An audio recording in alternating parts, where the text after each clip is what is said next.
இப்போது ஃபில்லட்டில் மோர் ஆப்ஷன்ஸ் போயிடலாம். இதில் வந்து இது ஆக்டிவேட் பண்ணோம் அப்படின்னா வந்து இந்த ஆப்ஷன்ஸ் வந்து எனேபிள் ஆகாது.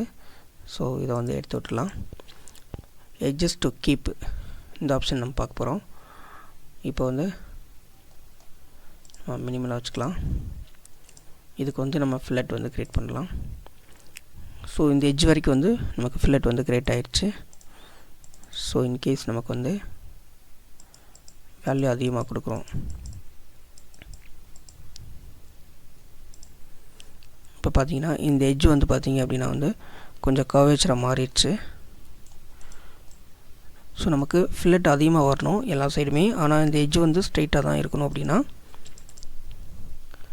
நமக்கு மோரில் போயிட்டு எட்ஜஸ் டு கீப் இதில் இந்த எட்ஜஸ் வந்து செலக்ட் பண்ணிடலாம். இப்போ ஓகே, பார்த்தீங்கன்னா இந்த எட்ஜ் வந்து அப்படியே தான் இருக்கும். ஆனால் எல்லா சைடுமே வந்து ஃபில்லட் வந்து நம்ம எந்த அளவுக்கு கொடுக்குறோமோ அந்த அளவுக்கு வந்து அதிகமாக வந்து ஃபில்லட் ஆகும். இதுதான் வந்து எட்ஜஸ் டு கீப் ஆப்ஷன்.